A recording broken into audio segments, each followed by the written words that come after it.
민준아, 내 새끼. 나는 마른 손으로 아들의 차가운 비석을 쓸어내렸습니다. 금방이라도 대답하며 달려나올 것 같은 아들의 이름 석자. 그 이름을 부를 때마다 심장이 통째로 뽑혀나가는 것 같았습니다. 1년. 아들이 내 곁을 떠난 지 꼭 1년이 되는 날이었지만 시간은 조금도 슬픔을 덜어주지 못했습니다. 오히려 뼛속까지 시리게 파고드는 그리움에 나는 금방이라도 무너져 내릴 것만 같았습니다. 어머니, 이제 그만 가시죠. 형도 편히 쉬어야죠. 곁에 있던 둘째 민혁이가 내 어깨를 감쌌지만 나는 뿌리치고 주저앉아 아들의 무덤을 끌어안았습니다. 엄마 왔어. 이렇게 좋은 날. 너 혼자 이 차가운 땅 속에 누워 어찌한단 말이냐? 목 놓아 울부짖던 그때였습니다. 내 등 뒤에서 작은 바스락거리는 소리가 들렸습니다. 고개를 돌린 내 눈에 들어온 것은 배가 남산만하게 부른 젊은 여인이었습니다. 그리고 그 여인의 손을 꼭 잡고 겁에 질린 눈으로 나를 바라보는 두 아이. 순간 나는 숨을 쉴 수가 없었습니다. 아이의 얼굴. 48에 내 곁을 떠난 내 아들. 바로 그 아들의 어린 시절 얼굴이 거기에 있었습니다. 그 운명 같은 만남이 내 남은 인생 전부를 송두리째 뒤흔들게 될 줄은 그때는 정말 꿈에도 몰랐습니다. 사연 시작 전에 무료로 할 수 있는 구독과 좋아요를 눌러주시면 제게 큰 힘이 됩니다. 정신을 차렸을 때 나는 여전히 아들의 무덤 앞에 주저앉아 있었습니다. 방금 내가 본 것이 꿈이었는지 생시였는지 도무지 분간이 가질 않았습니다. 내 옆에서 민혁이가 걱정스러운 얼굴로 나를 내려다보고 있었습니다. 어머니, 괜찮으세요? 갑자기 왜 그러세요? 나는 떨리는 손으로 민혁이의 팔을 붙잡았습니다. 민혁아, 방금 저기 있던 그 여자랑 아이들 못 봤니? 네. 무슨 말씀이세요? 여기엔 우리밖에 없었어요. 민혁이는 내 말을 대수롭지 않게 넘기며 내 몸을 일으키려 애썼습니다. 하지만 나는 분명히 보았습니다. 죽은 내 아들의 얼굴을 한 아이들과 금방이라도 쓰러질 듯 위태롭게 서 있던 만삭의 여인을. 아니다, 분명히 있었어.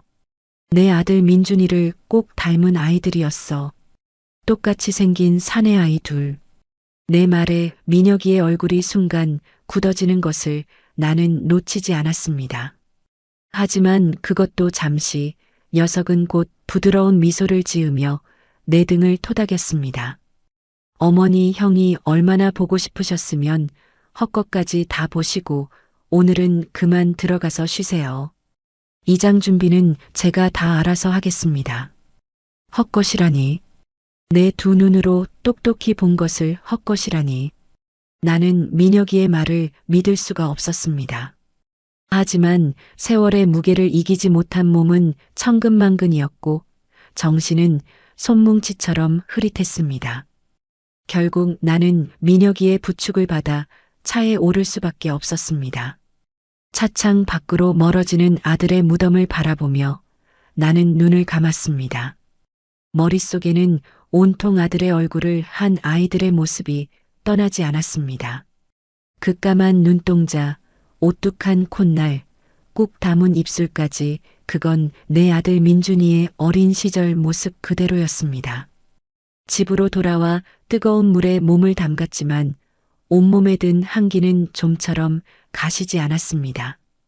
그날 밤 나는 뜬 눈으로 밤을 새웠습니다. 민혁이는 내가 헛것을 본 것이라 했지만 그럴 리가 없었습니다.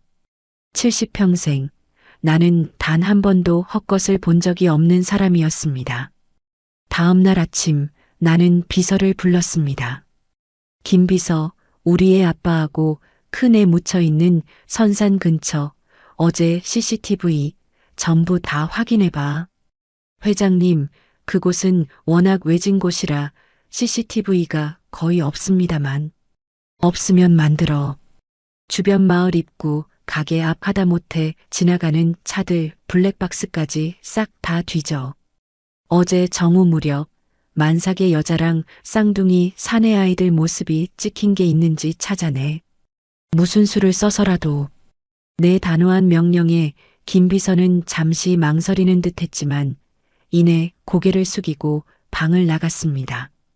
나는 쿵쾅거리는 심장을 안고 창밖을 내다보았습니다. 만약 그 아이들이 정말 내 아들의 핏줄이라면 그 여인은 대체 누구이며 왜 지금까지 내 앞에 나타나지 않았던 것일까? 그리고 둘째 민혁이는 왜 그들의 존재를 필사적으로 부정하려 하는 것일까? 꼬리에 꼬리를 무는 의문들이 머릿속을 헤집었습니다. 장남 민준이는 48배 세상을 떠날 때까지 결혼은커녕 여자 문제 한번 일으킨 적 없는 착하고 바른 아들이었습니다. 수많은 정략 결혼 제의도 아직은 일에만 집중하고 싶습니다. 어머니라며 정중히 거절해왔던 아들이었습니다. 그랬던 아들에게 숨겨둔 여자와 아이들이 있었다니. 며칠이 지나고 김 비서로부터 연락이 왔습니다. 회장님 찾았습니다. 나는 한달음에 회사로 달려갔습니다. 김 비서가 내민 것은 선산에서 가장 가까운 마을 어귀의 작은 구멍가게 CCTV 영상이었습니다. 희미한 흑백 화면 속 한 여인이 두 아이의 손을 잡고 버스에서 내리는 모습이 보였습니다. 영상 속 여인은 틀림없이 내가 무덤가에서 봤던 그 만삭의 여인이었고 아이들은 내 아들 민준이의 어릴 적 모습을 빼다 박은 쌍둥이였습니다. 나는 떨리는 손으로 화면을 가리켰습니다. 이 여자 누군지 알아봐. 당장. 김 비서의 능력은 뛰어났습니다.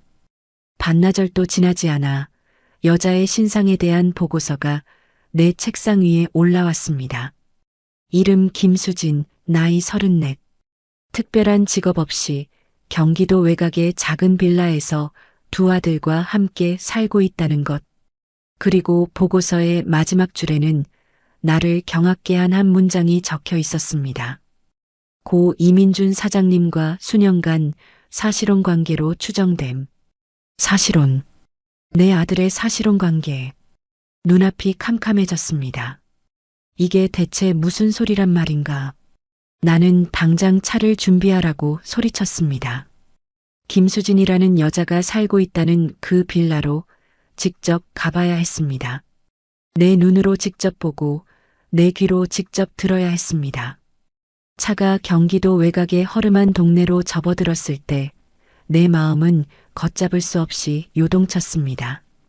수천억 자산가인 내 아들의 여자와 아이들이 어째서 이런 누추한 곳에서 살고 있단 말인가? 민준이가 살아있을 때도 이곳에서 살았던 것일까? 목적지에 다다르자 낡고 허름한 3층짜리 빌라 한 채가 눈에 들어왔습니다. 나는 마른 침을 삼키고 차에서 내렸습니다. 김 비서가 알려준 주소는 2층의 한 집이었습니다. 녹슨 철제 계단을 밟아 올라갈 때마다 심장이 발소리에 맞춰 쿵, 쿵 울리는 것 같았습니다. 이윽고 201호 현관문 앞에 섰습니다. 나는 몇 번이나 망설이다. 결국 초인종을 눌렀습니다. 안에서는 한참 동안 아무런 기척이 없었습니다. 그냥 돌아가야 하나 망설이던 순간 안에서 작은 목소리가 들렸습니다. 누구세요? 앳된 아이의 목소리. 그 목소리에 나는 차마 대답을 할 수가 없었습니다. 내가 다시 초인종을 누르려던 순간 문이 빼꼼히 열렸습니다. 문틈으로 작은 아이의 얼굴이 나타났습니다. 선산에서 보았던 내 아들의 얼굴을 한 바로 그 아이였습니다. 아이는 동그란 눈으로 나를 올려다보았습니다. 그 깊고 까만 눈동자. 나는 그 눈동자를 보자마자 더는 어떤 의심도 할 수가 없었습니다. 저 아이는 틀림없는 내 손자였습니다. 내 아들 민준이의 핏줄이었습니다. 할머니 누구세요? 아이가 천진한 목소리로 물었습니다. 할머니라는 그 한마디에 나는 와르르 무너져 내렸습니다.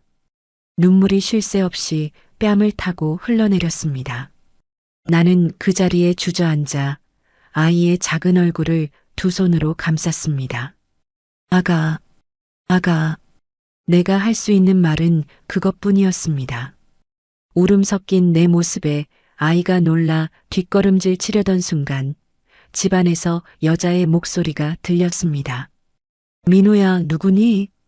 그리고 현관문을 열고 나온 여자는 나를 보자마자 그 자리에서 새하얗게 질려버렸습니다.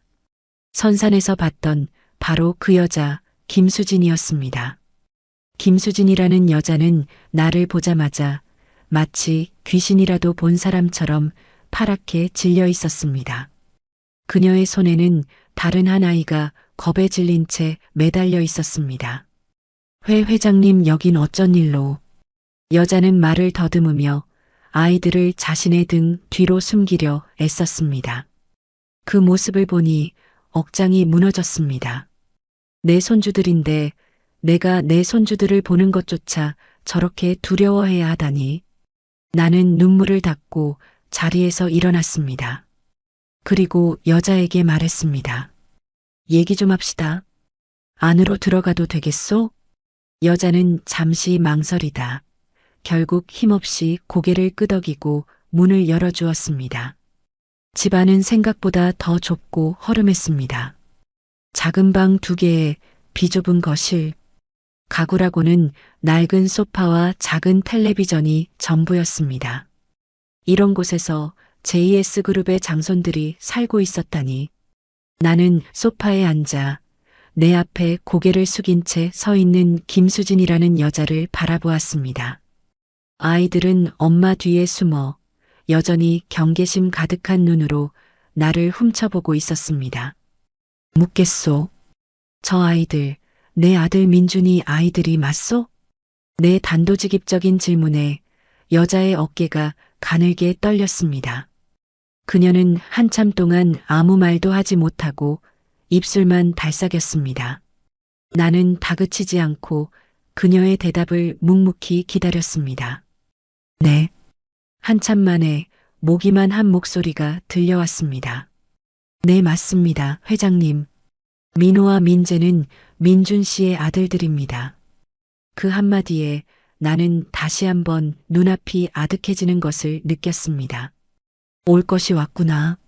내 심장이 경고하던 그 끔찍한 예감이 결국 현실이 되었구나.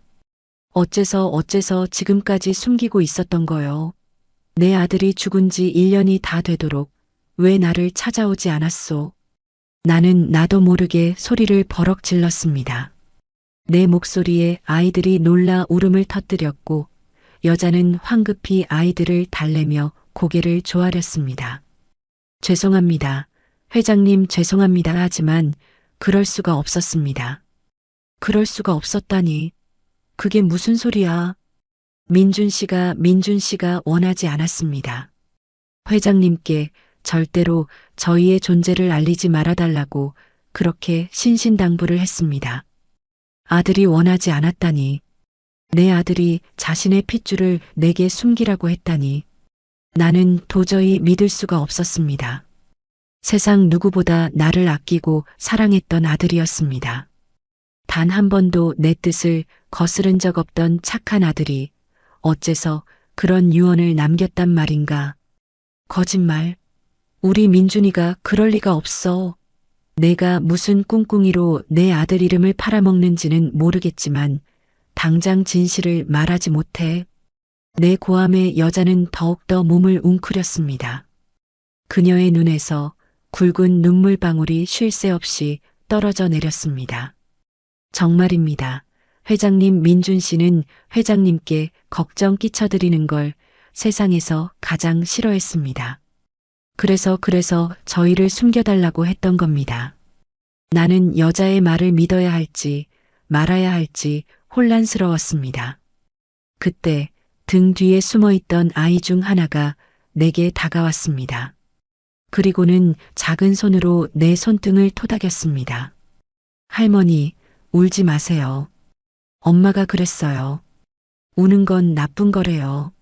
아이는 내 아들의 어린 시절 목소리로 내 아들의 얼굴을 하고 나를 위로하고 있었습니다. 나는 그 아이를 끌어안고 다시 한번 소리내어 울 수밖에 없었습니다. 그날 나는 김수진이라는 여자에게서 모든 이야기를 들었습니다. 두 사람이 어떻게 만났는지, 어떻게 사랑했는지, 그리고 왜 숨어 살아야만 했는지. 하지만 그 이야기 속에는 내가 도저히 이해할 수 없는 구멍들이 너무나 많았습니다. 그날 밤 나는 집으로 돌아와 둘째 아들 민혁이를 불렀습니다. 너 알고 있었지? 내 차가운 목소리에 민혁이는 당황한 기색을 감추지 못했습니다. 네, 뭘 말씀이십니까, 어머니? 김수진이라는 여자, 그리고 그 아이들. 너는 이미 다 알고 있었어. 그렇지? 내 추궁에 민혁이의 얼굴이 하얗게 질렸습니다. 녀석은 더 이상 변명하지 못하고 고개를 떨구었습니다. 그 모습은 모든 것을 인정하는 것과 다름없었습니다. 어머니, 그게... 대답해. 언제부터 알고 있었어? 그리고 왜 내게 숨긴 거야? 나는 테이블을 내리치며 소리쳤습니다. 내 안에 무언가가 와르르 무너져 내리는 기분이었습니다. 장남을 잃은 슬픔 속에서 내가 유일하게 의지했던 작은 아들.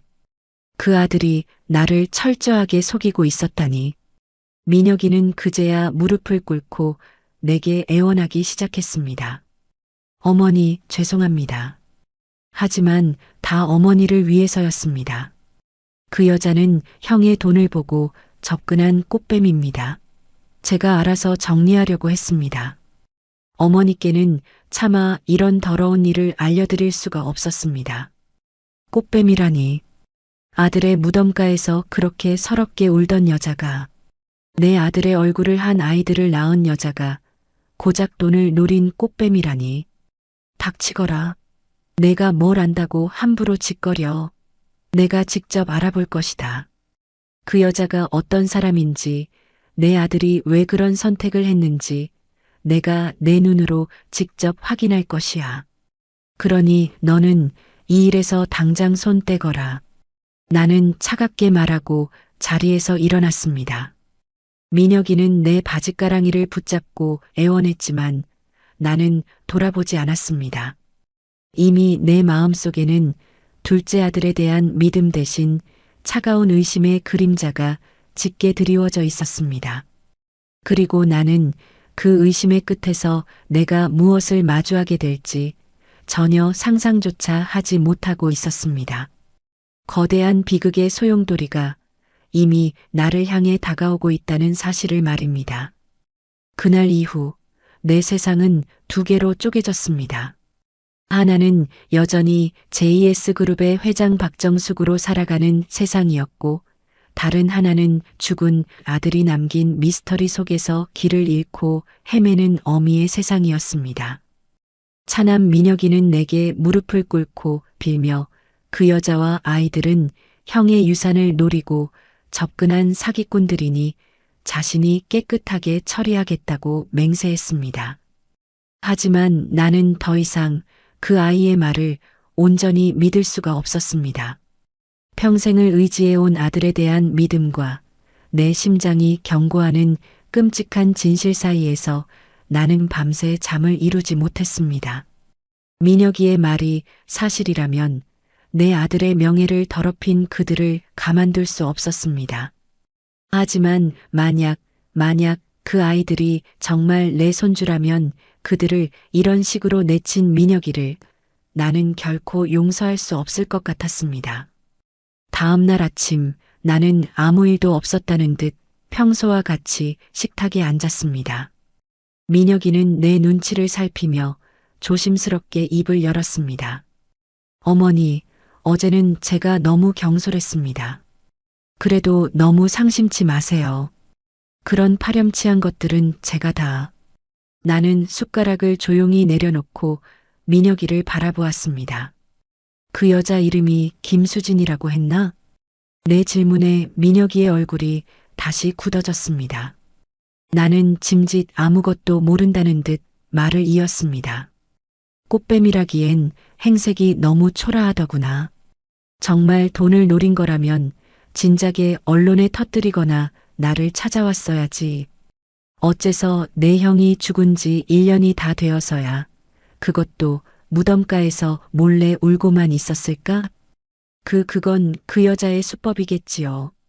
동정심을 유발해서 더 큰 걸 얻어내려는 속셈 아니겠습니까? 어머니, 그런 부류의 인간들은 상상 이상으로 교활합니다. 민혁이는 열을 내며 그 여자를 비난했습니다. 그 모습이 어찌나 절박해 보이던지 나는 오히려 마음이 차갑게 식어가는 것을 느꼈습니다. 정말 떳떳하다면 저렇게까지 흥분할 필요가 있을까? 알겠다. 내 말대로 그런 것일 수도 있겠지. 그러니 더는 이 일로 소란 피우지 마라. 이 애미가 알아서 하마. 너는 회사 일에나 신경 써. 나는 일부러 민혁이를 안심시켰습니다. 녀석은 내 말에 안도의 한숨을 내쉬는 듯 했지만 그 눈빛 속에는 여전히 불안감이 가시지 않은 채였습니다. 그날부터 나는 민혁이 몰래 움직이기 시작했습니다. 내게는 수십 년간 동고동락하며 내 손발이 되어준 충직한 김 비서가 있었습니다. 나는 김 비서를 내 서재로 조용히 불렀습니다. 그리고 선산 근처 CCTV에서 확보했던 사진을 책상 위에 올려놓았습니다. 김 비서, 이 여자와 아이들에 대해 다시 알아봐주게. 내가 자네에게만 비밀리에 부탁하는 일이야. 내 아들 민혁이도 알아서는 안 되네. 내 말에 김 비서의 눈이 흔들렸습니다. 회장님 대표님께서도 이미 이 건에 대해 조사를 알아. 그래서 자네에게 따로 부탁하는 걸세. 나는 민혁이의 보고서가 아니라 자네가 직접 발로 뛰어서 알아낸 진짜 사실을 원하네. 그 여자가 언제부터 내 아들과 만났는지, 어디서 함께 살았는지, 주변 사람들의 평판은 어떤지 갓난아기 때부터 내 손에 자란 자네라면 내 뜻을 알겠지? 김 비서는 내 눈을 한참 동안 바라보더니 이내 결심한 듯 고개를 깊이 숙였습니다. 알겠습니다, 회장님. 목숨을 걸고 알아내겠습니다. 그날부터 나는 초조한 기다림 속에서 하루하루를 보냈습니다. 회사에서는 태어난 척 민혁이의 보고를 받고 임원회의를 주재했지만 머릿속은 온통 그 여자와 아이들에 대한 생각뿐이었습니다. 정말 민혁이의 말대로 그 모든 것이 돈을 노린 추악한 사기극일까? 내 아들의 순수했던 삶에 그런 오점이 정말 있었던 걸까?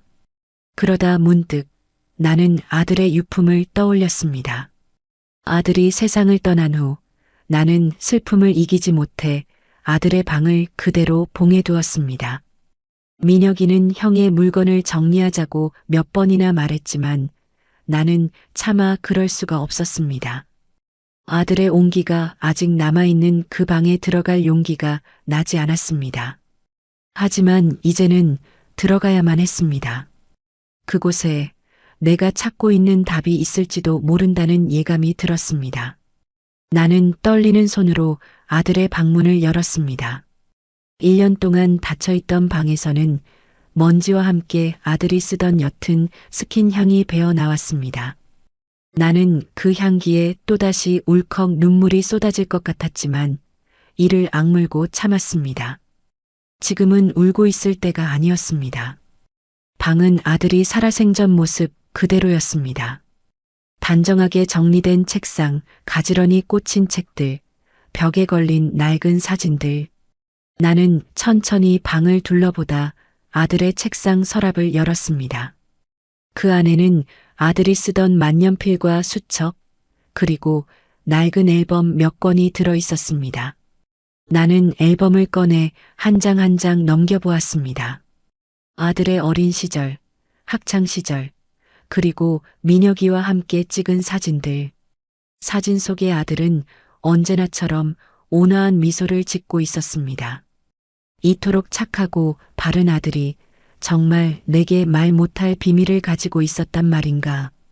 앨범을 다 보고 실망감에 서랍을 닫으려던 순간 서랍 가장 안쪽에 깊숙이 숨겨져 있는 작은 자물쇠 달린 상자 하나가 눈에 들어왔습니다. 나는 심장이 쿵 내려앉는 것을 느꼈습니다. 그리고 직감했습니다. 저 안에 무언가 있다는 것을. 상자는 굳게 잠겨 있었습니다. 나는 잠시 망설이다 서재에서 가져온 작은 칼로 자물쇠를 부쉈습니다. 덜컥 하는 소리와 함께 상자가 열리고 그 안에서 쏟아져 나온 것은 내가 단 한 번도 본 적 없는 사진들이었습니다. 사진 속에는 내 아들 민준이가 한 여인과 함께 환하게 웃고 있었습니다. 바로 그 여자 김수진이었습니다. 두 사람은 봄날의 공원에서, 여름의 바닷가에서, 가을의 단풍 아래에서 마치 세상에 단둘뿐인 것처럼 행복해 보였습니다. 그리고 그들 곁에는 갓난아기였던 쌍둥이들이 안겨 있었습니다. 내 아들은 그 아이들을 바라보며 세상 그 어떤 아버지보다 행복한 미소를 짓고 있었습니다. 이건 사기극이 아니었습니다. 이건 사랑이었습니다. 내가 알지 못했던 내 아들의 깊고 애틋한 사랑이었습니다. 나는 사진을 끌어안고 그 자리에 주저앉아 오열했습니다. 내 아들이 이런 행복을 숨긴 채 얼마나 외로웠을까. 이 행복을 왜 내게는 보여주지 못하고 그렇게 혼자 앓다가 떠나야만 했을까. 울음이 잦아들 무렵 나는 상자 바닥에 놓인 낡은 서류 봉투 하나를 발견했습니다. 봉투 위에는 아들의 글씨체로 어머니께라고 적혀 있었습니다. 심장이 다시 미친 듯이 뛰기 시작했습니다. 이것은 아들이 내게 남긴 마지막 편지일지도 몰랐습니다. 나는 떨리는 손으로 봉투를 열었습니다. 하지만 그 안에서 나온 것은 편지가 아니었습니다. 그것은 대학교 병원에서 발급된 낡고 빛바랜 진단서 한 장이었습니다.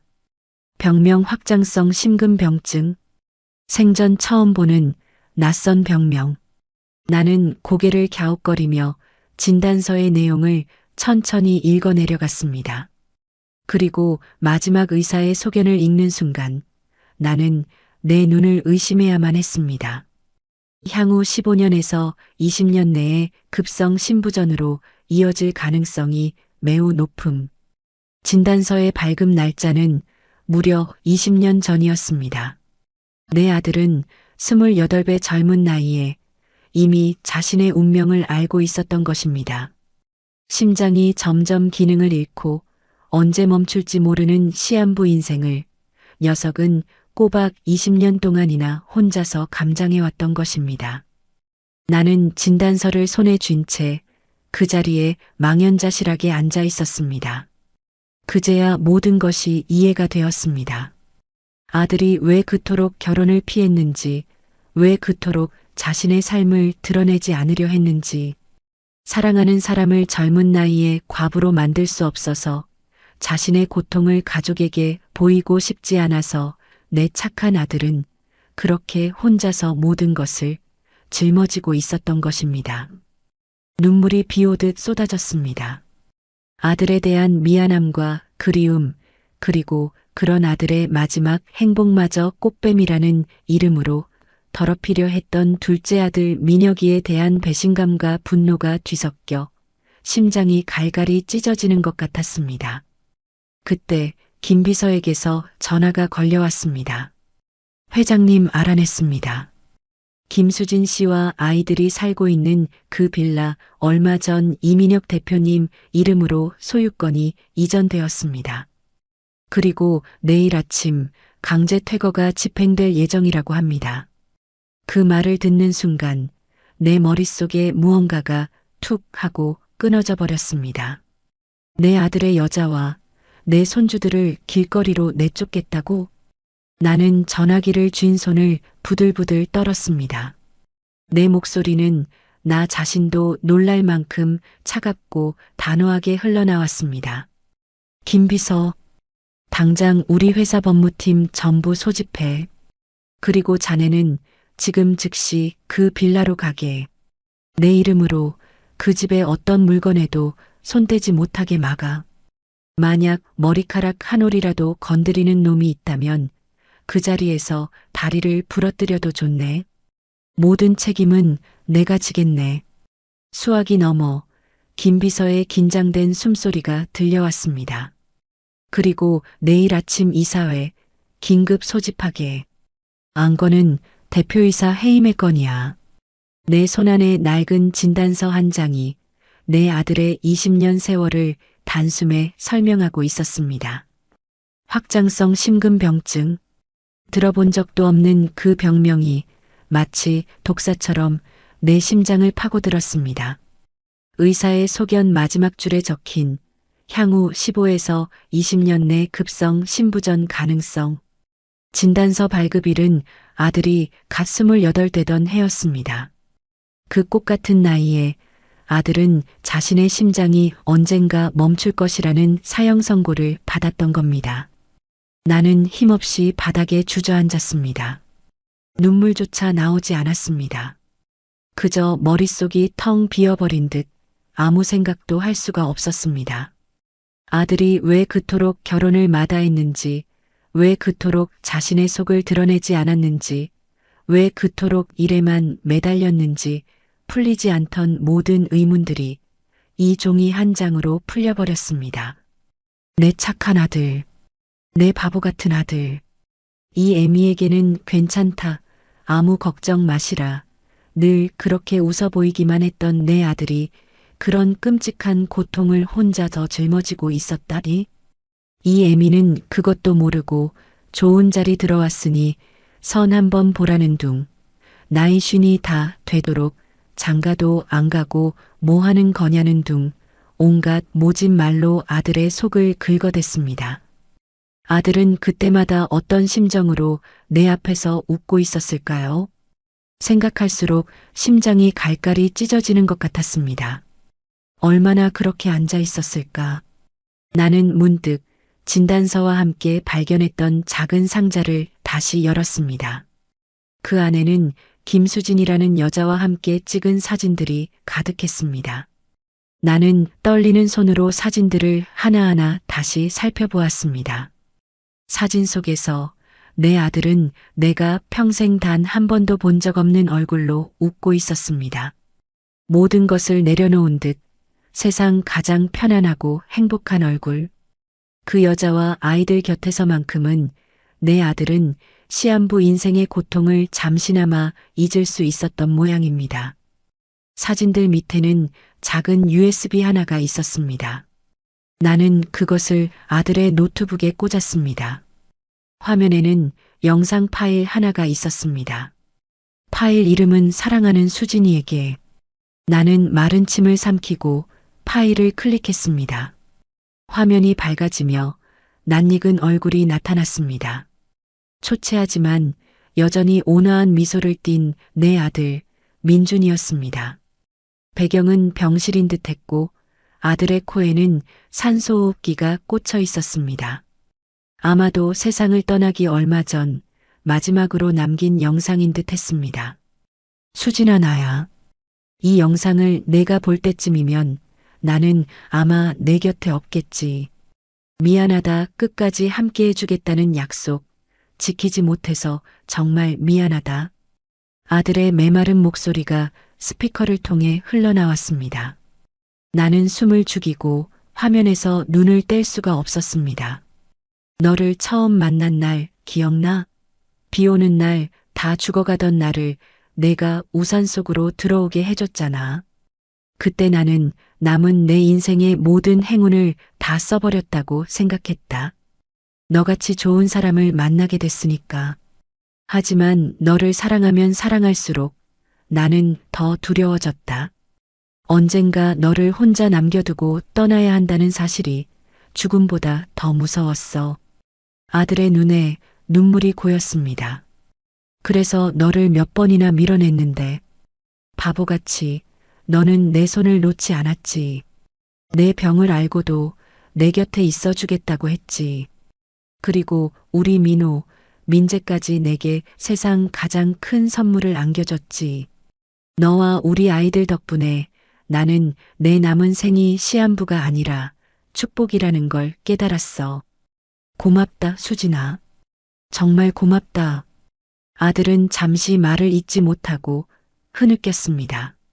그 모습을 보는 내 가슴도 미어져 내렸습니다. 부탁이 있어, 수진아. 내가 없더라도 절대로 우리 어머니를 찾아가지 마. 어머니는 내가 아팠다는 사실을 모르셔. 평생 모르셔야 해. 내가 아팠다는 걸 아시면 어머니는 당신 탓이라며 평생을 죄책감 속에서 사실 거야. 나는 우리 어머니가 그렇게 사시는 걸 원치 않아. 그리고 내 동생 민혁이는 믿을 만한 아이니까 무슨 일이 생기면 민혁이에게 연락해. 그 아이가 다 알아서 해줄 거야. 녀석은 어릴 때부터 나를 잘 따랐으니까. 그 말을 듣는 순간 나는 이가 갈리는 분노를 느꼈습니다. 민혁이를 믿으라고? 자신의 마지막 사랑과 핏줄을 그 뱀 같은 동생놈에게 맡기고 떠났단 말인가. 내 순진한 아들, 내 바보 같은 아들. 동생의 시커먼 속도 모르고 끝까지 동생을 믿었던 것입니다. 영상 속의 아들은 마지막으로 힘겹게 웃으며 말했습니다. 사랑한다, 수진아. 그리고 우리 아들들, 민호, 민재 아빠가 많이 사랑한다고 꼭 전해줘. 다음 세상에서는 꼭 건강한 모습으로 너희 곁을 오래오래 지켜줄게. 영상이 끝나고 나는 한참 동안이나 멍하니 꺼진 화면만 바라보았습니다. 내 안에서 들끓던 슬픔은 어느새 차갑고 날카로운 분노로 변해 있었습니다. 감히 내 아들의 마지막 유언을 짓밟아? 내 아들이 목숨처럼 아꼈던 그 여자와 아이들을 꽃뱀으로 몰아 길바닥으로 내쫓으려 해? 나는 자리에서 벌떡 일어났습니다. 이제 더 이상 망설일 필요가 없었습니다. 진실은 명백해졌고 내가 해야 할 일 또한 분명해졌습니다. 나는 그 길로 김비서에게 전화를 걸었습니다. 김비서, 내일 아침 10시 JS그룹 본사 대회의실로 이사 전원 소집하게. 긴급 이사회야. 단 한 명도 빠져서는 안 돼. 알겠습니다, 회장님. 안건은 대표이사 이민혁 해임의 건, 그리고 새로운 상속인 지정에 관한 건이야. 내 목소리는 얼음장처럼 차가웠습니다. 나는 전화를 끊고 아들의 진단서와 사진, 그리고 영상이 담긴 USB를 품에 안았습니다. 민준아, 내 아들아, 내가 남긴 숙제, 이제 이 애미가 대신하마. 너의 마지막 사랑과 내 핏줄들을 이 애미가 목숨을 걸고 지켜낼 것이다. 그리고 내 믿음을 배신하고 너의 모든 것을 빼앗으려 한 그 짐승 같은 놈에게 지옥이 무엇인지 똑똑히 보여줄 것이다. 창밖은 이미 칠흑 같은 어둠에 잠겨 있었습니다. 하지만 내 눈은 그 어느 때보다 형형하게 빛나고 있었습니다. 길고 긴 싸움이 시작될 것이었습니다. 하지만 나는 두렵지 않았습니다. 나는 더 이상 슬픔에 잠긴 늙은 어미가 아니었습니다. 나는 내 아들을 대신해 칼을 든 복수의 화신이었습니다. 밤이 뜬 눈으로 지나갔습니다. 슬픔 때문이 아니었습니다. 내 안에서 들끓는 분노와 배신감, 그리고 죽은 아들에 대한 미안함이 나를 잠들지 못하게 했습니다. 내 손에는 아들이 남긴 진단서가 들려 있었습니다. 얇은 종이 한 장이었지만 그 무게는 천근만근처럼 느껴졌습니다. 20년. 내 아들은 꼬박 20년을 언제 터질지 모르는 시한폭탄을 가슴에 품고 살아왔던 것입니다. 나는 지난 세월을 되짚어 보았습니다. 유난히 운동을 싫어하고 조금만 뛰어도 숨을 헐떡이던 아들. 나는 그저 체력이 약한 탓이라고만 생각했습니다. 늘 괜찮다, 피곤해서 그렇다고만 말하던 아들의 창백한 얼굴이 떠올랐습니다. 그 모든 것이 병 때문이었다는 것을 이 어리석은 애미는 이제야 알게 되었습니다. 해가 뜨기도 전에 나는 옷을 갈아입었습니다. 더 이상은 지체할 수 없었습니다. 나는 김 비서에게 김수진이라는 여자가 사는 빌라로 차를 몰게 했습니다. 그 여자에게 직접 들어야만 했습니다. 내 아들의 마지막 시간들에 대해. 차가 허름한 빌라 앞에 멈췄을 때 나는 어제와는 다른 마음으로 그 건물을 올려다보았습니다. 어제는 의심과 혼란의 눈으로 보았지만 오늘은 죄책감과 연민의 눈으로 바라보게 되었습니다. 이 추운 곳에서 내 아들은 마지막 사랑을 불태웠고 내 손주들은 태어났습니다. 내가 초인종을 누르자 어제보다 더 파리해진 얼굴의 김수진 씨가 문을 열었습니다. 그녀는 나를 보자마자 땅바닥에 엎드려 절을 하려 했습니다. 회장님, 제가 죽을 죄를 지었습니다. 어서 저를 일어나시오. 나는 그녀를 일으켜 세웠습니다. 그리고 그녀의 눈을 똑바로 바라보며 말했습니다. 나는 당신을 벌하러 온 것이 아니오. 내 아들 얘기를 들으러 왔소. 내 말에 김수진 씨의 눈이 흔들렸습니다. 나는 그녀를 데리고 집 안으로 들어갔습니다. 아이들은 곤히 잠들어 있었습니다. 나는 잠든 아이들의 얼굴을 한참 동안이나 들여다보았습니다. 보면 볼수록 내 아들 민준이의 얼굴이었습니다. 나는 소파에 앉아 그녀에게 아들의 방에서 발견한 진단서 이야기를 꺼냈습니다.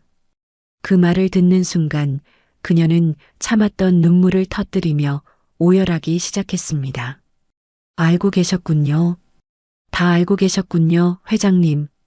언제부터였소? 저를 만났을 때 이미 알고 있었어요.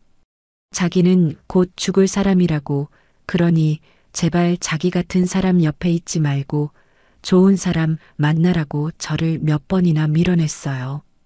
그녀는 울면서 내 아들과의 첫 만남부터 마지막 순간까지의 이야기를 모두 털어놓았습니다. 두 사람은 병원에서 환자와 간병인으로 처음 만났다고 했습니다. 심장이 아픈 아들을 그녀가 정성껏 돌보았다고 했습니다. 그리고 서로의 상처를 보듬어주다 사랑에 빠졌다고 했습니다. 민준 씨는 저를 위해 모든 걸 포기하려 했어요. 회장님께 걱정을 끼쳐드릴 수 없다고, 결혼은 꿈도 꿀 수 없다고, 그냥 이렇게 이름 없는 여자로 조용히 자기 곁에만 있어 달라고 애원했어요. 그 말을 듣는데 가슴이 미어졌습니다. 내 아들이 이 여자 앞에서 얼마나 처절하게 애원했을지 눈에 선했습니다. 하지만 제가 욕심을 부렸어요. 민준 씨의 아이를 갖고 싶었어요. 이 세상에 그 사람이 살아있었다는 증거를 남기고 싶었어요. 그래서 태어난 아이들이 민호랑 민재예요. 그녀는 아이들이 잠든 방을 애틋한 눈으로 바라보며 말했습니다. 민준 씨는 아이들이 태어나고 정말 행복해했어요. 하루하루가 마지막인 것처럼 아이들을 사랑해줬어요. 하지만 아이들이 커갈수록 두려워했어요. 혹시라도 회장님께서 아시면 아이들을 빼앗아 갈까봐, 그리고 당신이 평생 죄책감 속에 사실까봐 그게 죽음보다 더 무섭다고 했어요. 나는 더 이상 아무 말도 할 수가 없었습니다. 그저 눈물만 흘릴 뿐이었습니다.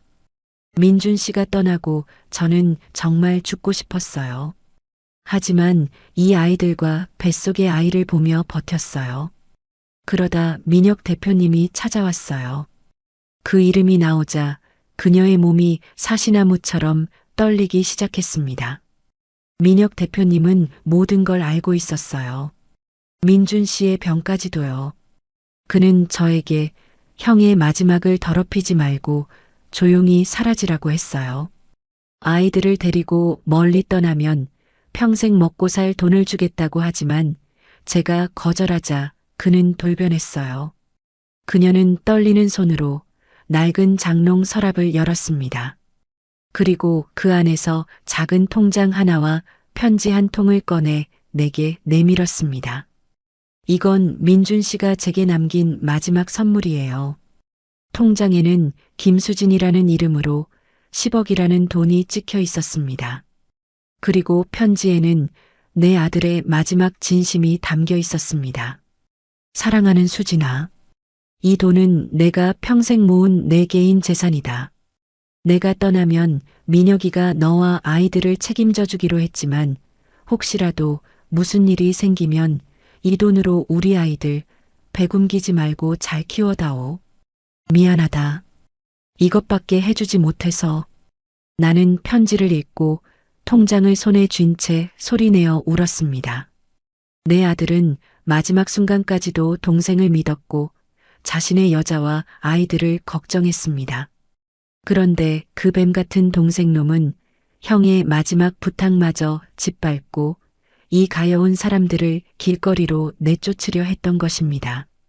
민혁 대표님은 이 통장과 편지를 내놓으라고 했어요.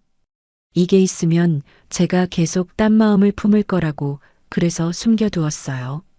그리고 매일같이 사람을 보내 저를 협박했어요. 당장 집을 비우지 않으면 아이들과 함께 쥐도 새도 모르게 사라지게 만들 거라고. 나는 치밀어 오르는 분노에 주먹을 꽉 쥐었습니다. 내 손이 부들부들 떨렸습니다. 그래서 무서웠어요. 회장님께 찾아가 모든 걸 말씀드리고 싶었지만 민준 씨의 유언과 민혁 대표님의 협박 사이에서 제가 할 수 있는 건 아무것도 없었어요. 그저 민준 씨 기일에 아이들에게 아빠 얼굴이라도 보여주고 싶어서 몰래 무덤에 찾아갔던 거예요. 정말 죄송합니다, 회장님. 그녀는 내 앞에 다시 무릎을 꿇고 용서를 빌었습니다. 나는 그녀의 어깨를 잡아 일으켰습니다. 그리고 그녀의 눈물을 닦아주며 말했습니다. 아니, 죄송해야 할 사람은 당신이 아니야. 고개를 들어요, 아가. 나는 처음으로 그녀를 아가라고 불렀습니다. 내 며느리, 내 아들이 목숨과 맞바꾼 사랑. 이제부터는 아무 걱정하지 마. 내가 이 애미가 너희들을 지켜줄 것이야. 내 아들을 대신해서 내 손주들을 위해서 내가 너희들의 버팀목이 되어주겠어. 나는 그녀를 굳게 끌어안았습니다. 그녀의 가녀린 어깨가 내 품에서 가늘게 떨리고 있었습니다. 이제 나는 더 이상 슬퍼하는 어머니가 아니었습니다.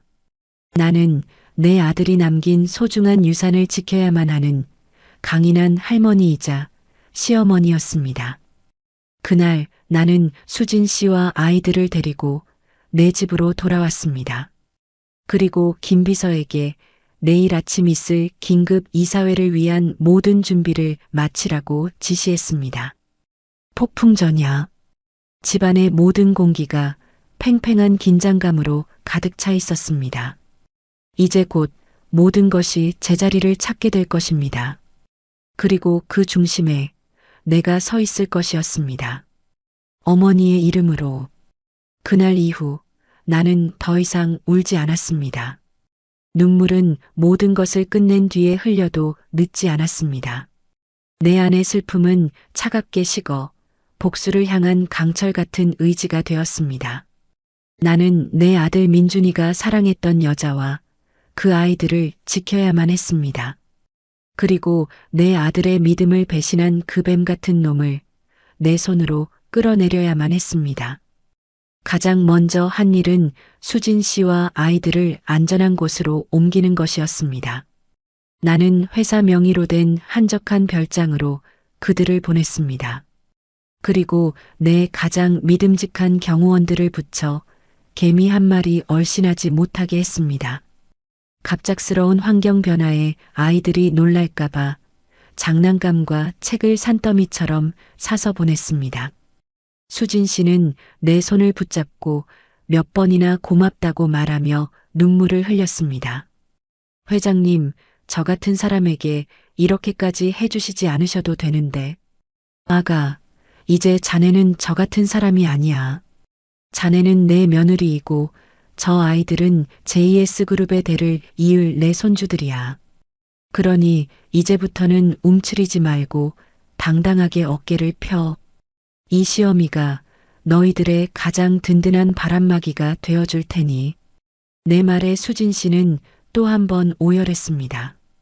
하지만 그 눈물은 더 이상 슬픔과 두려움의 눈물이 아니었습니다. 안도와 감사의 눈물이었습니다. 나는 그녀가 마음 편히 몸조리를 할 수 있도록 최고의 의사와 간병인까지 붙여주었습니다. 이제 남은 것은 괴물을 사냥하는 일이었습니다. 다음 날 아침 나는 아무 일도 없었다는 듯 민혁이와 함께 식탁에 앉았습니다. 녀석은 밤새 내 눈치를 살폈는지 얼굴이 퀭해 보였습니다. 어머니, 어제는 편히 주무셨습니까?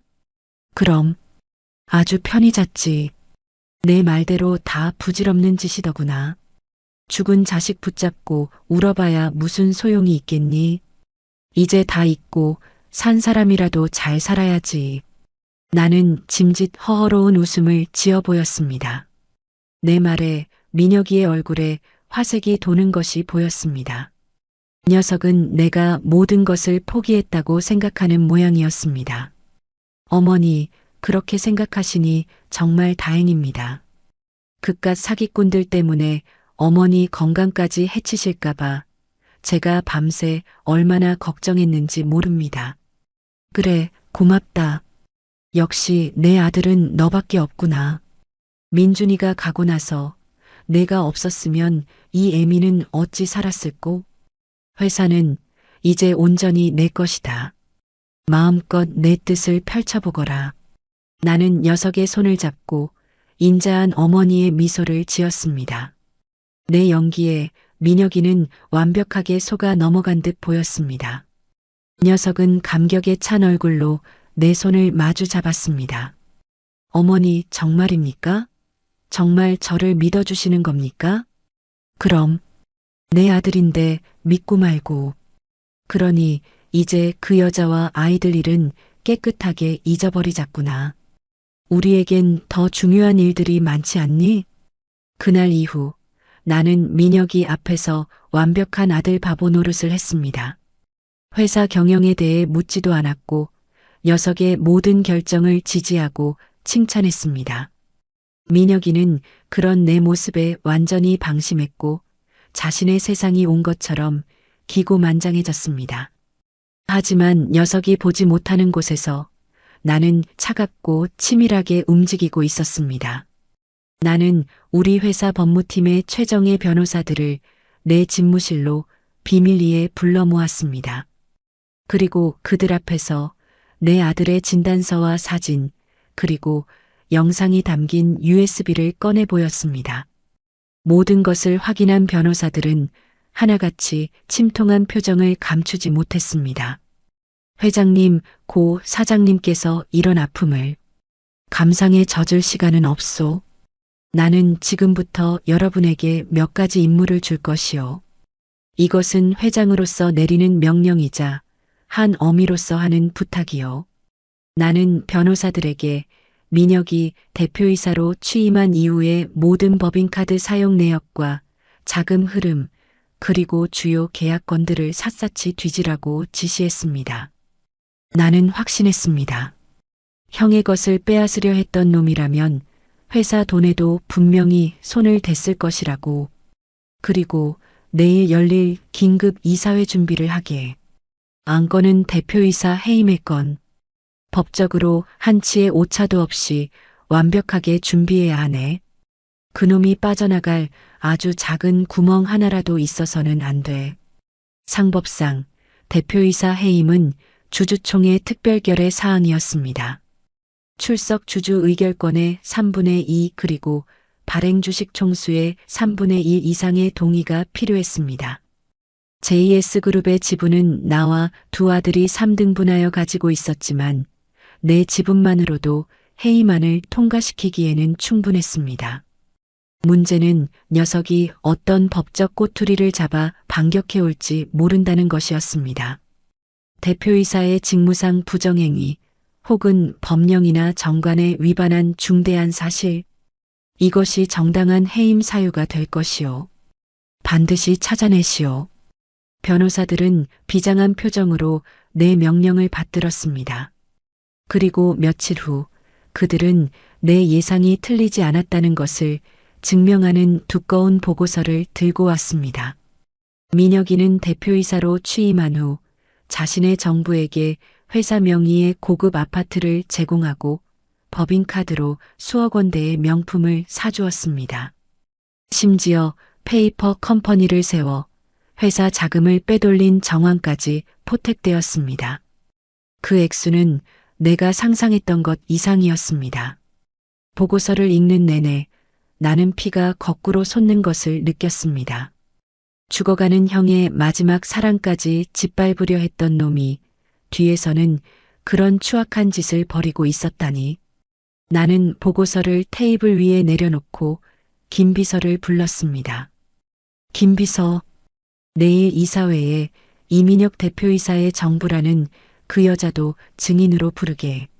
그리고 우리가 확보한 모든 증거 자료들, 이사들 한 명 한 명 앞에 모두 놓을 수 있도록 준비해.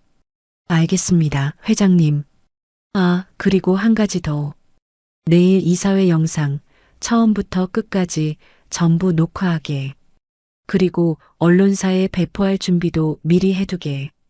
내 아들 민혁이가 얼마나 대단한 경영자인지 온 세상 사람들이 알아야 하지 않겠나? 내 목소리에는 한치의 감정도 실려 있지 않았습니다. 김 비서는 내 서늘한 눈빛에 저도 모르게 마른 침을 삼키는 듯 했습니다. 모든 준비는 끝났습니다. 심판의 날이 밝아오고 있었습니다. 나는 창가에 서서 어둠에 잠긴 도시를 내려다보았습니다. 수십 년 전 이 도시에서 맨손으로 사업을 일구며 나는 수많은 적들과 싸워 이겨왔습니다. 하지만 내 인생 마지막 싸움의 상대가 내 배 아파 낳은 자식이 될 줄은 꿈에도 몰랐습니다. 민혁아, 이 어미가 너를 너무 오냐오냐 키웠구나. 괜찮다, 괜찮다. 품 안에서만 감싸고 돌았더니 기어이 괴물이 되어버렸구나. 이제라도 바로 잡아야지.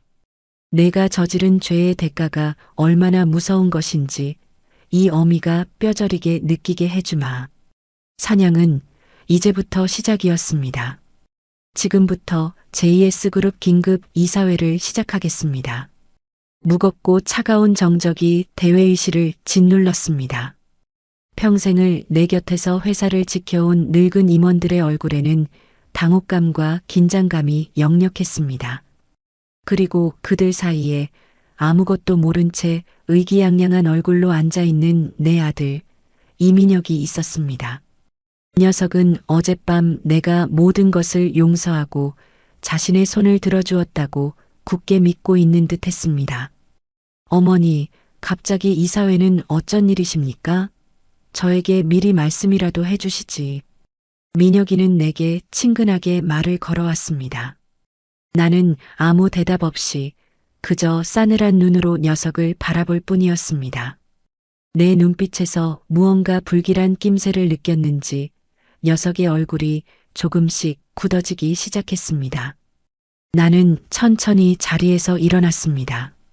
내 손에는 아들 민준이가 남긴 마지막 흔적들이 들려 있었습니다. 오늘 제가 이사님들을 급하게 모신 것은 다름이 아니라 우리 JS그룹의 대표이사 이민혁 군의 거취에 대해 논의하기 위함입니다. 내 말에 회의실이 술렁이기 시작했습니다. 민혁이는 믿을 수 없다는 얼굴로 나를 바라보았습니다. 어머니, 지금 무슨 말씀을 하시는 겁니까? 제 거취라니요. 닥치거라. 나는 얼음장 같은 목소리로 녀석의 말을 잘랐습니다. 내게는 발언할 기회를 줄 것이니 그때까지는 입 다물고 듣기나 해. 오늘 이 자리는 내가 어떤 인간인지 만천하에 공개하는 심판의 자리가 될 것이니 나는 먼저 회의실의 대형 스크린에 아들 민준이가 남긴 마지막 영상 편지를 틀었습니다. 병색이 완연한 얼굴로 자신의 죽음을 예감하며 동생을 믿는다고 말하는 아들의 목소리가 회의실에 울려 퍼졌습니다. 임원들은 모두 침통한 표정으로 영상을 바라보았고 민혁이의 얼굴은 새하얗게 질려갔습니다. 영상이 끝나고 나는 아들의 진단서를 모든 이사들 앞에 한 장씩 나누어 주었습니다. 내 아들 민준이는 28살 때부터 시한부 인생을 살았습니다. 심장이 서서히 굳어가는 병을 꼬박 20년 동안이나 혼자서 알아왔습니다. 이 자리에 계신 분들 중 이 사실을 아는 분이 있었습니까? 아무도 대답하지 못했습니다. 나는 민혁이를 똑바로 바라보며 물었습니다.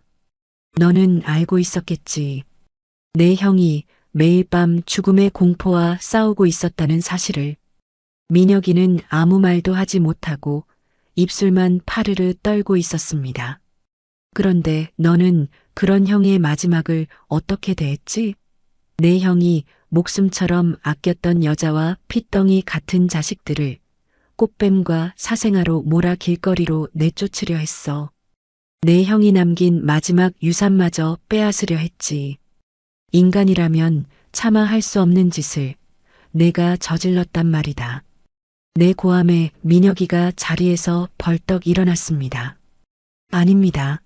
저 여자는 사기꾼입니다. 형을 홀려서 재산을 빼앗으려 한 거라고요. 제가 증명하겠습니다. 증명? 좋다. 어디 한번 해보거라. 내 말이 떨어지기 무섭게 회의실 문이 열리고 한 여자가 들어왔습니다. 민혁이가 정부로 두고 있던 여자였습니다. 여자는 모든 것을 체념한 듯한 얼굴로 민혁이가 자신에게 회사 법인카드로 사준 명품들과 아파트 계약서를 테이블 위에 올려놓았습니다. 이민혁 대표님께서 저에게 이 모든 것을 주시며 회장님 몰래 돈을 빼돌리는 일을 도와달라고 하셨습니다. 모든 이사들의 눈이 휘둥그레졌습니다. 민혁이는 얼굴이 흙빛이 되어 주저앉았습니다. 거짓말이야. 내가 어떻게 나한테 이럴 수 있어. 하지만 나의 폭로는 여기서 끝이 아니었습니다. 어디 이것뿐이겠나?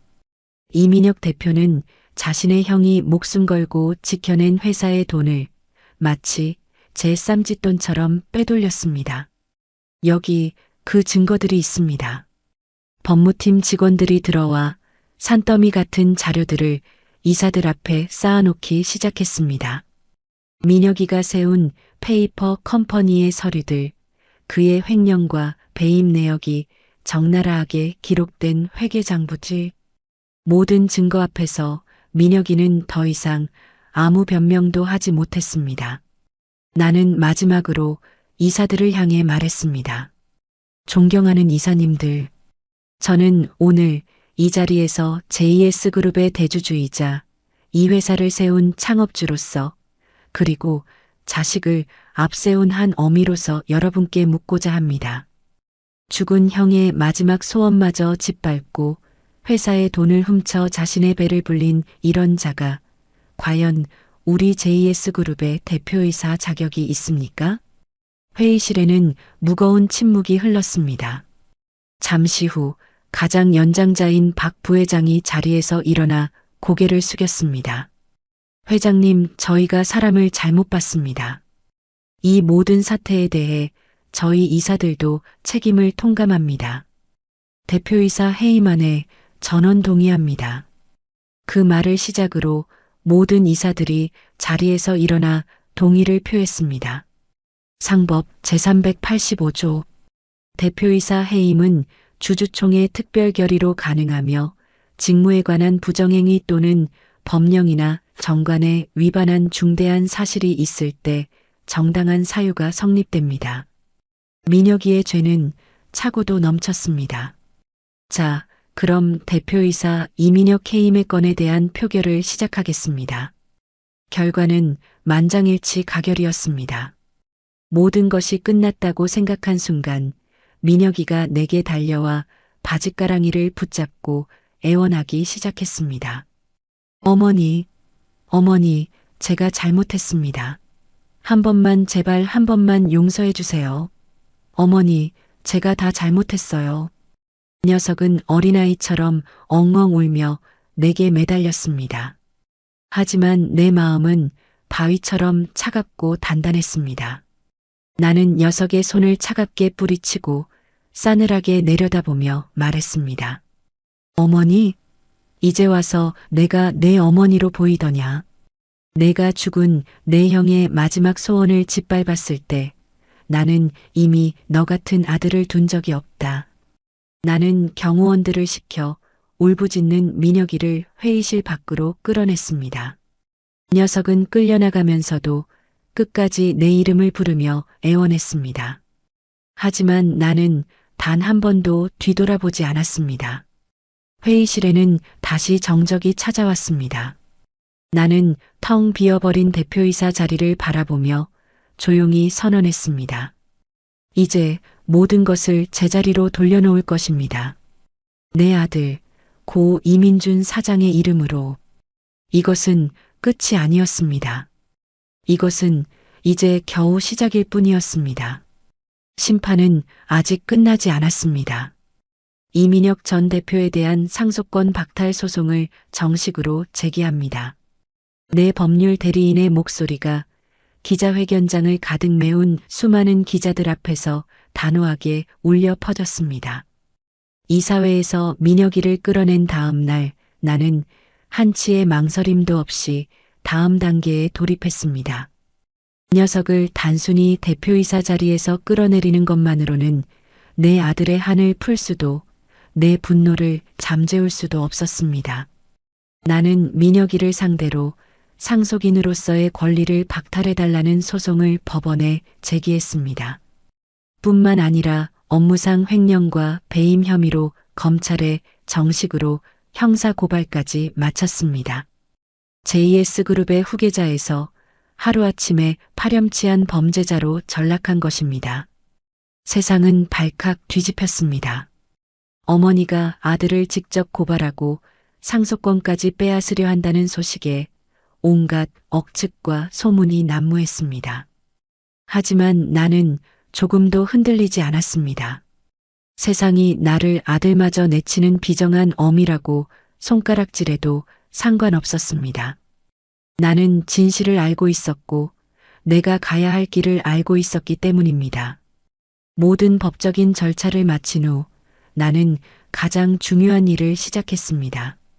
바로 내 며느리와 손주들에게 제자리를 찾아주는 일이었습니다. 나는 수진 씨와 아이들을 데리고 직접 변호사 사무실을 찾았습니다. 오늘부로 김수진 씨와 두 아들, 민호, 민재 군에 대한 인지 청구 및 친자 확인 소송을 시작하겠습니다. 그리고 혼인신고서도 함께 제출할 겁니다. 내 말에 수진 씨는 당황한 얼굴로 나를 바라보았습니다. 회장님, 혼인신고라니요? 민준 씨는 이미 이 세상에 없는데요. 알아. 그래서 더더욱 해야만 하겠소. 자네는 내 아들 이민준의 법적인 아내였어야 할 사람이야. 비록 내 아들이 곁에 없지만 법적으로라도 그 자리를 찾아주고 싶네. 그래야 우리 손주들도 사생아가 아니라 당당한 JS그룹의 장손으로 살아갈 수 있지 않겠나? 수진 씨는 내 손을 잡고 아무 말 없이 눈물만 흘렸습니다.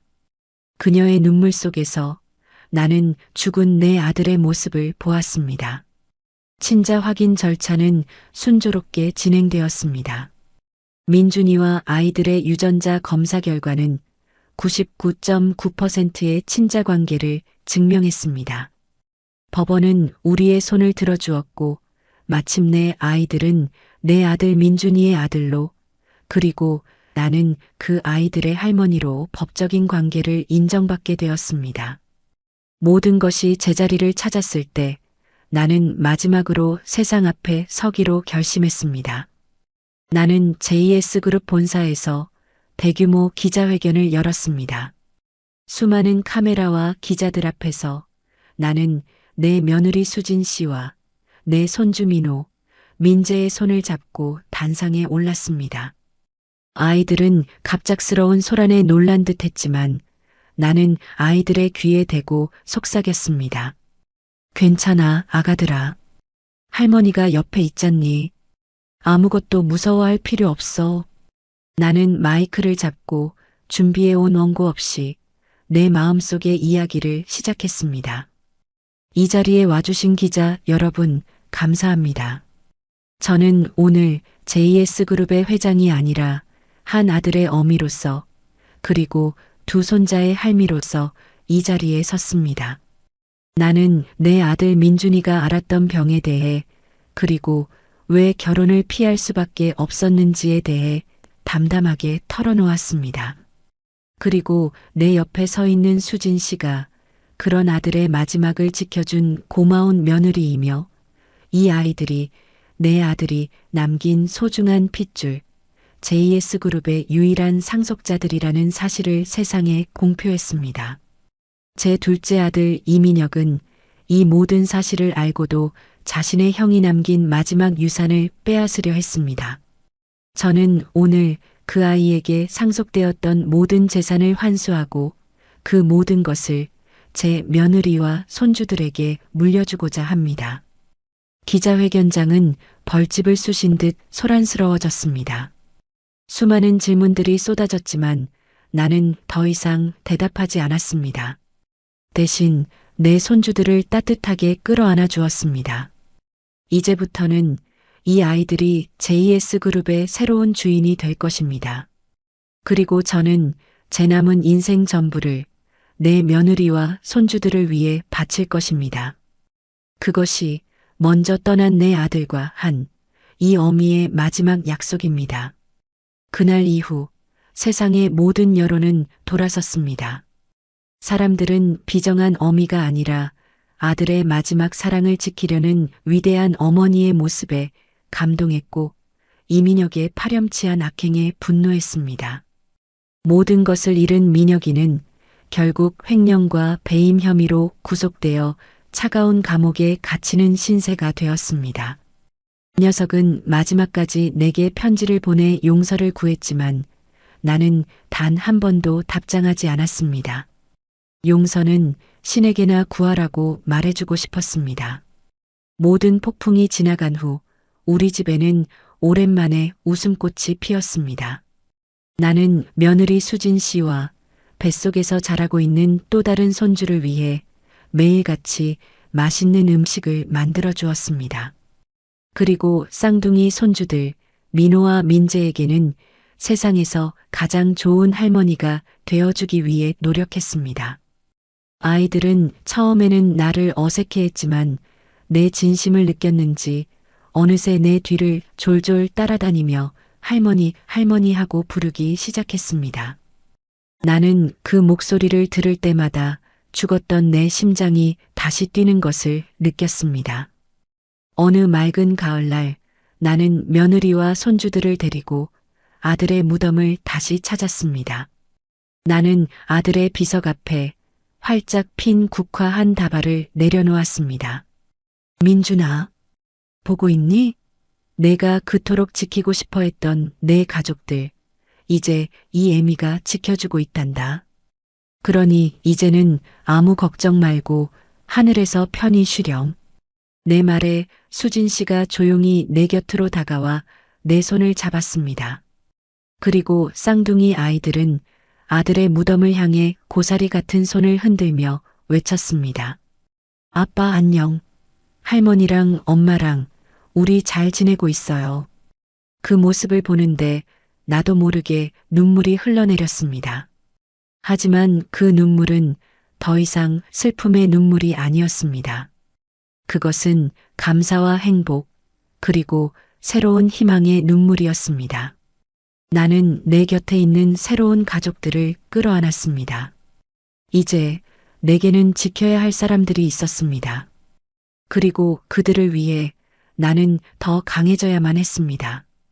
어머니의 이름으로, 할머니의 이름으로, 차가운 쇠창살 너머로 내 두 번째 아들 민혁이의 얼굴이 보였습니다. 한때는 JS그룹의 대표이사로 세상을 호령하던 아들은 이제 초라한 죄수복을 입은 채 내 앞에 앉아 있었습니다. 모든 재산을 잃고 사회적인 명예도 잃고 이제는 자유마저 잃어버린 아들. 이 녀석은 나를 보자마자 유리벽을 두드리며 울부짖었습니다. 어머니, 제가 잘못했어요. 제발 저 좀 꺼내주세요. 네, 여기서 평생을 썩을 수는 없어요. 나는 아무 말 없이 그저 아들의 얼굴을 바라볼 뿐이었습니다. 저 아이를 저렇게 만든 것은 어쩌면 나였을지도 모른다는 생각이 들었습니다. 형에게만 쏠렸던 기대, 동생에게는 미처 돌아보지 못했던 무관심. 그 속에서 아이의 마음에는 뒤틀린 욕망의 씨앗이 자라났을지도 모릅니다. 하지만 그렇다고 해서 녀석이 저지른 죄가 용서받을 수 있는 것은 아니었습니다. 죄가 달게 바꿔라. 그것이 내가 죽은 내 형에게 그리고 내 자신에게 할 수 있는 유일한 속죄다. 내 차가운 말에 민혁이는 절망적인 얼굴로 주저앉았습니다. 나는 더 이상 뒤돌아보지 않고 면회실을 나왔습니다. 이것이 내가 내 아들에게 해줄 수 있는 마지막이었습니다. 시간이 흐르고 계절이 몇 번이나 바뀌었습니다. 그동안 우리 집에는 많은 변화가 있었습니다. 수진 아가는 건강한 딸을 낳았고 우리는 아이의 이름을 은서라고 지었습니다. 죽은 내 아들 민준이가 하늘에서 보내준 은혜로운 선물이라는 뜻이었습니다. 쌍둥이 민호와 민재는 어느새 초등학교에 입학했고 매일같이 제잘거리며 집안의 웃음소리를 채웠습니다. 나는 더 이상 회사 일에 관여하지 않았습니다. 대신 전문 경영인에게 회사를 맡기고 내 모든 시간을 오롯이 며느리와 손주들을 위해 썼습니다. 아이들의 숙제를 봐주고 함께 소풍을 가고 맛있는 음식을 만들어 먹이는 평범한 할머니의 일장. 그것은 내가 평생 처음으로 느껴보는 따뜻하고 충만한 행복이었습니다. 어느덧 아들 민준이의 두 번째 기일이 돌아왔습니다. 나는 수진 아가와 이제는 제법 훌쩍 자란 새아이의 손을 잡고 아들의 무덤을 다시 찾았습니다. 1년 전 이곳에서 나는 절망과 분노에 몸을 떨었지만 오늘의 나는 더 이상 슬프지 않았습니다. 우리는 아들의 비석 앞에 예쁜 꽃과 아이들이 직접 그린 그림을 내려놓았습니다. 민준아, 엄마 왔다.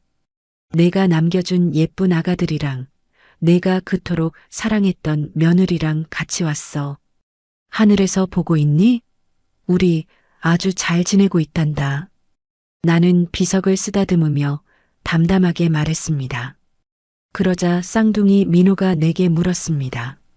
할머니, 아빠는 지금 어디 있어요? 하늘나라에 가면 아빠 만날 수 있어요? 나는 아이의 머리를 쓰다듬으며 미소 지었습니다. 그럼 아빠는 저기 하늘에서 우리 민호랑 민재 그리고 은서가 씩씩하고 착하게 자라는 모습을 매일 지켜보고 계실 거야. 그리고 우리가 아주 많이 사랑한다고 늘 지켜줘서 고맙다고 마음속으로 이야기하면 아빠도 다 들으실 수 있단다. 아이들은 내 말에 두 손을 꼭 모으고 아빠를 향해 속삭이기 시작했습니다. 그 모습을 보는데 문득 내 아들 민준이가 바로 내 곁에서 우리를 보며 환하게 웃고 있는 것만 같았습니다. 따스한 봄 햇살이 마치 아들의 손길처럼 우리의 어깨를 부드럽게 감싸주었습니다. 나는 수진 아가의 손을 잡고 아이들을 품에 꼭 끌어안았습니다. 한때는 모든 것을 잃었다고 생각했습니다. 내 인생은 끝났다고 더 이상 아무런 희망도 없다고 생각했습니다. 하지만 죽음의 잿더미 속에서도 생명은 다시 피어났고 사랑은 새로운 희망을 싹 틔웠습니다. 내 아들이 남긴 마지막 선물. 그것은 돈도 명예도 아니었습니다. 그것은 바로 사랑하는 사람들과 함께하는 이 따뜻한 시간이었습니다. 집으로 돌아오는 길, 차창 밖으로 펼쳐진 풍경을 보며 나는 조용히 생각에 잠겼습니다. 만약 1년 전 그날 내가 아들의 무덤가에서 그들을 발견하지 못했다면 지금의 나는 어떻게 살고 있었을까요? 어쩌면 여전히 깊은 슬픔 속에서 아무것도 모른 채 괴물이 되어버린 둘째 아들에게 의지하며 여생을 보내고 있었을지도 모릅니다. 인생이란 참으로 알 수 없는 것 같습니다. 가장 큰 절망의 순간에 가장 눈부신 희망이 숨어 있기도 하고 모든 것을 가졌다고 생각하는 순간 가장 소중한 것을 잃어버리기도 하니까요.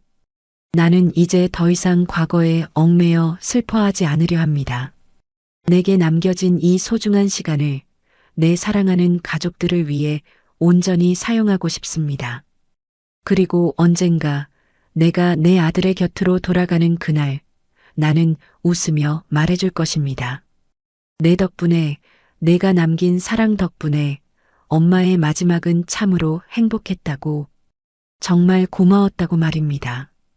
그날 아들의 무덤가에 놓여있던 이름 모를 하얀 국화 한 송이. 그것이 내 남은 인생을 이토록 따뜻하게 만들어줄 줄은 그때는 정말 몰랐습니다. 그날 찢어졌던 내 마음은 이제 새로운 사랑으로 서서히 아물어가고 있었습니다. 오늘의 이야기는 씻을 수 없는 배신과 분노가 한 사람을 어디까지 몰아갈 수 있는지, 그리고 진실을 마주한 용기와 사랑이 어떻게 우리를 다시 살게 하는지를 보여주고 있습니다. 우리네 인생에는 후회와 원망으로 얼룩진 순간들이 있기 마련입니다. 둘째 아들 민혁이처럼 돌이킬 수 없는 욕심에 눈이 멀었을 수도 있고, 지난날의 여 회장님처럼 가슴을 치는 분노와 복수심에 사로잡혀 있을 수도 있겠지요. 하지만 정말 중요한 것은 그 모든 것을 겪어낸 후 우리가 어떤 선택을 하느냐일 겁니다. 지나간 과거는 바꿀 수 없지만 앞으로 살아갈 미래는 바로 우리 자신의 손에 달려 있으니까요. 어쩌면 여러분의 주변에도 용서를 구하며 손을 내미는 사람이 있을지도 모릅니다. 혹은 여러분 자신이 누군가를 용서해야만 앞으로 나아갈 수 있는 순간을 마주하고 있을지도 모르겠습니다. 오늘 이야기가 여러분의 마음의 작은 위로와 새로운 시작을 위한 용기가 되었기를 진심으로 바랍니다. 앞으로도 여러분의 마음을 울리는 진솔한 이야기로 찾아뵙겠습니다. 아래 댓글로 여러분의 소중한 생각과 감상을 들려주세요. 여러분의 하루가 따뜻한 위로와 희망으로 가득하기를 바랍니다. 채널 구독과 좋아요도 잊지 말고